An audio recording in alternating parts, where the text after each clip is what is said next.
देखो अगर ये टर्म हमें गिवन है,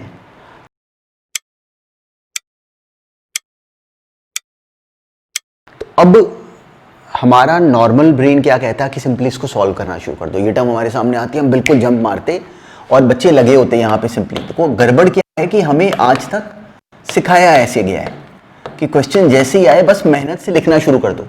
तो हमने इस बात को समझना है कि हमने मजदूरों वाले काम नहीं करने। हमने क्या करना होता है कि हमने मेन काम क्या है, दिमाग चलाना। तो हमने वो सीखना शुरू करना है at the very right stage. तो इस क्वेश्चन में अगर मैं ये मल्टीप्लिकेशन शुरू कर दूं तो फिर तो यहाँ पे मतलब बिना करे मुझे समझ में आता है कि this would be very irritating.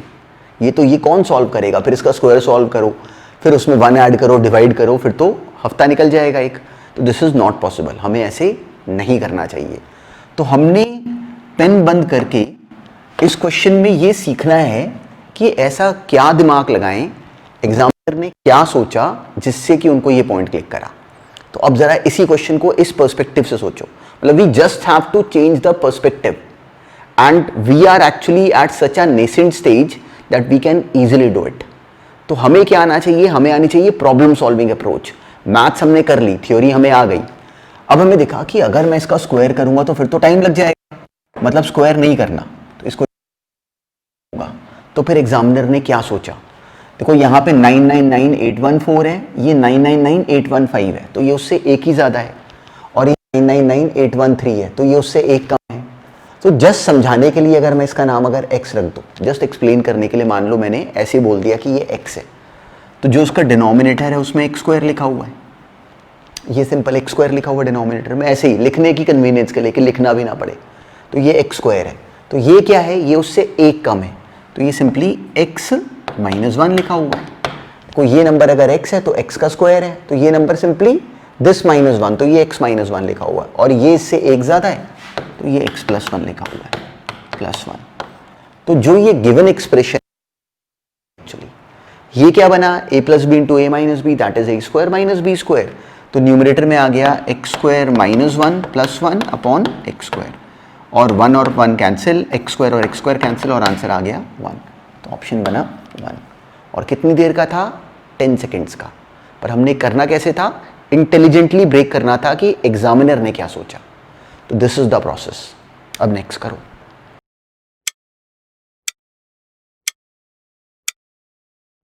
देखो एक्चुअली पता है क्या, क्वेश्चंस की कैटेगरी से यू वुड बी सरप्राइज्ड कि हमें कैसे कितनी इजीली डराया होता है। देखो हमें यहाँ पे किसी ने बोला, और ये जैसे जैसे क्वेश्चंस करोगे ना वैसे हमें समझ में आएगा। हमें किसी ने बोला कि जो x है, x अगर परफेक्ट स्क्वायर है, x कोई परफेक्ट स्क्वायर है, जैसे 9 होता है, 9 एक परफेक्ट स्क्वायर है। 9 के बाद अगला परफेक्ट स्क्वायर क्या है, 16। 16 के बाद अगला परफेक्ट स्क्वायर क्या है, 25। तो अब ये सोचो कि हमसे किसी ने पूछा कि अगर x एक परफेक्ट स्क्वायर है तो नेक्स्ट परफेक्ट स्क्वायर क्या होगा। तो परफेक्ट स्क्वायर 9 किसका परफेक्ट स्क्वायर है, एक्चुअली 3 का स्क्वायर है। तो उसके बाद किसका परफेक्ट स्क्वायर बनेगा, 4 का परफेक्ट स्क्वायर क्या बना, 16। तो इस क्वेश्चन में बच्चा फंसता क्यों, या हम लोग क्यों इस क्वेश्चन में बच्चा ब्लॉक होता है, क्योंकि वो लैंग्वेज को देख के हैंडल नहीं कर पाता। तो अगर x अगर एक परफेक्ट स्क्वायर है, एक बच्चा कहता बिल्कुल, वो सोचता कैसे, वो कहता जैसे 9 होता है, तो 9 किसका स्क्वायर है, किसी नंबर का स्क्वायर है। तो मान लो जो x है वो परफेक्ट स्क्वायर है, मान लो a का स्क्वायर है, तो जो नेक्स्ट परफेक्ट स्क्वायर होगा वो किसका होगा, वो होगा a + 1 के स्क्वायर का। 3 का स्क्वायर 9 है, तो नेक्स्ट परफेक्ट स्क्वायर क्या होगा, 4 का स्क्वायर, 3 + 1 का स्क्वायर। तो नेक्स्ट परफेक्ट स्क्वायर क्या होगा, सिंपली a + 1 का होल स्क्वायर, a + 1 का होल स्क्वायर। अब a² अगर x है तो a कितना हो गया, सिंपली स्क्वायर ऑफ x। तो next perfect square would be √(x + 1) का whole square. Next perfect square क्या बनेगा, 3 के स्क्वायर के बाद 9 के बाद नेक्स्ट परफेक्ट स्क्वायर क्या बना, 16 का स्क्वायर। तो वो किसका बना, 3 + 1 4 का स्क्वायर, वही लिखा हुआ है 3 + 1 जैसे a + 1 का square. This would be the next perfect square. और ये क्या बन गया, इसको एक्सपैंड कर लो, a + b का होल स्क्वायर, √(x) का स्क्वायर इज x + 1 + 2√x। तो मेरा ऑप्शन क्या बना, 4th। तो उसका जो करेक्ट ऑप्शन बना, this is the 4th option, ये बना आंसर। तो this was again a very simple question, और सेंस बस हमारी अंडरस्टैंडिंग राइट होनी चाहिए, क्वेश्चन पढ़ने आने चाहिए, और आने चाहिए सुन के। ये नहीं पैनिक होना होता कि मुझे नहीं आ रहे क्वेश्चन पढ़ने, ऐसे नहीं होता।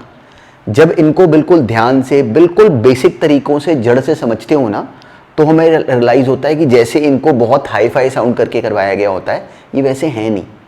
ये सारा काम बहुत सिंपल और स्ट्रैटेजिक है।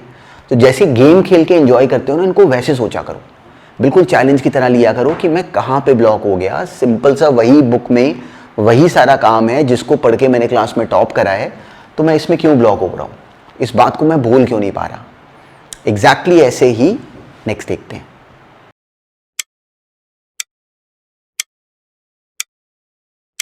पता है इन क्वेश्चंस में सीखो क्या? क्वेश्चन पे मत जाओ ऐसे कि हजारों क्वेश्चंस होंगे। ये सीखो कि हम लोग इनको करते समय जो हमने वर्ड सुना लेजी अप्रोच, पूरे सिलेबस में 9th में, 8th में, 10th में, जब हमारी ये अप्रोच राइट बन जाए तो हम कोई भी एग्जाम के लिए हम पहले से बिल्कुल ही सुपरमैन बने हुए हैं। ट्रबल क्या आती है कि हमें ये कोई लेजी अप्रोच कहीं पर डायरेक्टली बताई नहीं गई होती। बुक्स में उन्होंने क्वेश्चन को कई बार लंबे लंबे लेंथी रूट से करा होता है, ये हमें समझ नहीं आता कि करें क्या। सॉल्यूशन जब हम देखते हैं तो हमारा लिंक नहीं बनता कि ये सोचा कैसे एग्जामिनर ने। जब हम सॉल्यूशंस को देखते हैं तो हमें ये समझ नहीं आता कि what was the reason behind it. अब इस क्वेश्चन में मेरे मन में एक पहला थॉट ये आया, और सब बच्चों के मन में ये थॉट आता कि मैं इसको एक्चुअली मल्टीप्लाई करूं, इनको मल्टीप्लाई करके सॉल्व करूं, 1 ऐड करूं, फिर स्क्वायर रूट सॉल्व करूं, फिर उसमें इसको 2010 से मल्टीप्लाई करूं, फिर 1 ऐड करूं, तो फिर तो ये क्वेश्चन नहीं हो सकता। तो हमने सोचना था कि एग्जामिनर ने क्या सोचा। हमने क्या सोचना था कि ऐसे तो नहीं हो सकता है क्वेश्चन सॉल्व, फिर तो हमारा हो ही नहीं सकता है क्वेश्चन सॉल्व। तो इसलिए ये थॉट सबसे पहले ये पता होना चाहिए कि इधर तो नहीं जाना, इस रूट पे नहीं जाना, क्योंकि हमें आज तक बचपन से यही रूट सिखाया गया है कि ऐसे मल्टीप्लाई करो और मेहनत से सॉल्व करना शुरू कर दो। वो नहीं करना, वो बिल्कुल हम लोग बिल्कुल ही पैथेटिक जोन में चले जाते हैं, मैथ्स के नाम पे बेड़ा गर्क करा लेते हैं अपना। हमें आना चाहिए प्रॉब्लम सॉल्विंग। रियल वर्ल्ड में जाके हमने स्मार्ट बनना है, तो उसके लिए हमें आना चाहिए कि मुझे किसी ने ये सिचुएशन दी, मैंने इंटेलिजेंटली इसको ब्रेक करना है कि मैं करूं क्या इसमें।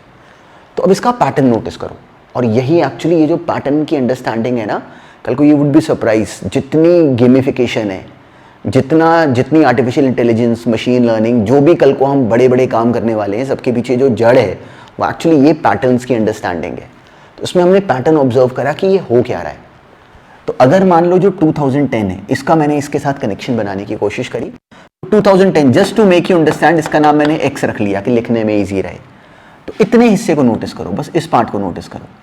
तो ये एक तरह से लिखा हुआ है एक्स, और स्क्वायर रूट के अंदर क्या लिखा हुआ है 1 plus 2011 which is x plus 1, और 2013 कैसा हो गया फिर, अगर ये एक्स है तो this would be x plus 3।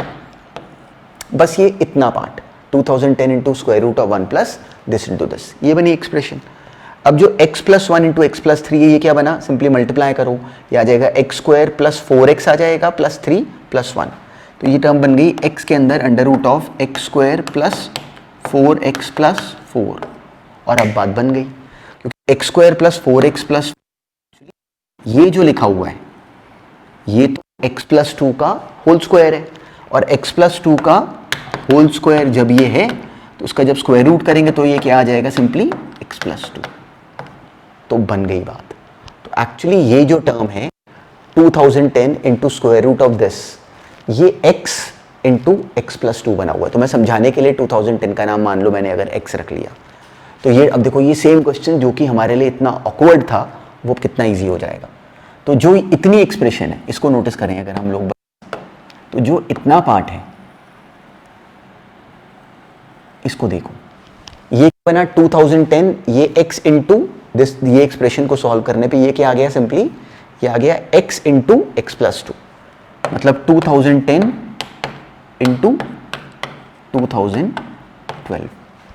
तो जो ये पार्ट है दिस वुड बी 2010 इंटू 2012, और बाहर लिखा हुआ है ये 2009 इंटू, फिर से नोटिस करो ये वही टर्म बनी है 1 प्लस 2010 इंटू 2012। ये एग्जैक्टली यही वाला डिजाइन फिर से बन गया। ये x, अब ये सोचो कि अगर ये x है तो ये 1 प्लस एक्स प्लस 1 इंटू फिर से 2012 बन गया। तो अब जब इस कंप्लीटली इस पूरी एक्सप्रेशन को सॉल्व करोगे, दोबारा थोड़ी सॉल्व करोगे, ये तो हमने कर लिया, ये क्या बनेगा, this would give us 1 plus 2009 into 2011, ये पूरा आ जाएगा 2011। कैसे, एग्जैक्टली ये x इंटू एक्स प्लस 2 बनने वाला है, तो दिस वुड बी 2009 इंटू 2011। उसको आगे नोटिस करो, ये 2008 इंटू 1 प्लस 2009 इंटू 2011, फिर से वही पैटर्न बन गया। तो ये क्या बनेगा, x 2008 into x plus 2 which is 2010। तो मेरी टर्म फाइनली कितनी आ गई, 1 प्लस 2008 इंटू 2010। अब देखो ये क्वेश्चन अच्छा था, पर इस क्वेश्चन में अच्छा क्या था कि जो बच्चा इसको मेहनत से सोचता कि मैं सॉल्व करूंगा, उसका ये नहीं होता। तो अब हमने मेहनत हाथ की नहीं करनी, अब हमने मेहनत दिमाग की करनी है। तो दिस इज द एक्सप्रेशन। अब ये नोटिस करो कि फिर से वही डिजाइन बना हुआ है। अगर ये x है तो ये x प्लस 2 है, सिंपली ये अगर x है तो this is what, simply 2008 into 2010। तो this would directly give us 1 plus 2008 into 2010। तो ये एग्जैक्टली सेम अंडरस्टैंडिंग से हम लोग इसको अगर सॉल्व अगर करें तो ये एक्चुअली सिंपली x प्लस 2, अब इसको अगर हम लोग फर्दर ब्रेक करें, ये एक तरीके से 1 प्लस सिंपली ये x इंटू एक्स प्लस 2 बना हुआ है, ये बन गई टर्म। और ये क्या बन गया, x square plus 2x plus 1 which is x plus 1 का होल स्क्वायर का स्क्वायर रूट। तो आंसर सिंपली आ गया x प्लस 1, जिसमें इस वाले पार्ट में x मैंने किसको बोला है, 2008 को। तो 2008 प्लस 1 इज 2009। तो इसका ऑप्शन बना ये सेकंड वाला। और it was a very interesting question. पर इंटरेस्टिंग क्यों था, और इसको कर सकने के लिए हमें कोई रॉकेट साइंस नहीं चाहिए, कोई मैथ्स की हिडन थ्योरीज नहीं चाहिए। जैसे गेम खेल के हम अपने आप को बिल्कुल, हम लोग सोचो कितनी कितनी सिली गेम्स में हम लोग उस जोन में होते हैं, एक्चुअली वो हमें बिल्कुल मेंटली फिनिश कर दे रही है। तो अपनी क्रिएटिविटी को एनहांस करने के लिए एक्चुअली बिल्कुल पजल्स की तरह इन क्वेश्चंस को सोचा करो। पूरी तरह जड़ में जो अंडरस्टैंडिंग है, जो हमें एक्चुअली रियल सेंस में ग्रो कराएगी, वो एक्चुअली इनको अपने आप हैंडल करना है। देखो इसको कैसे ब्रेक करा।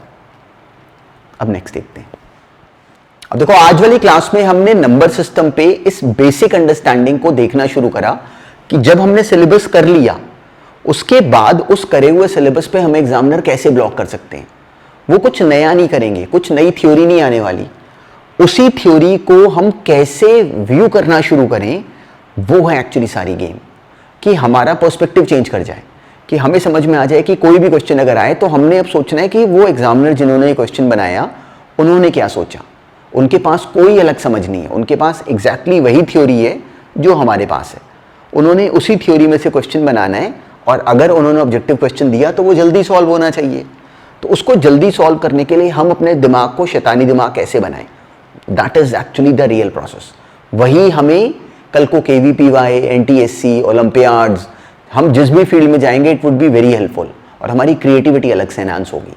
तो एग्जैक्टली इस प्रोसेस पे क्वेश्चंस को हैंडल करना, जो भी इस पूरी सीरीज में जो क्वेश्चंस आएंगे नंबर सिस्टम पे, हर टॉपिक पे, 9th पे, 8th 10th, हर एक में एग्जैक्टली इसी पैटर्न पे बहुत सारे क्वेश्चंस भरे होंगे। और डिस्कशन करते समय हमें रियलाइज होगा कि क्वेश्चन इंसल्टिंगली बेकार है, पक्का अपने आप हो सकता है। चलो ऑल द बेस्ट।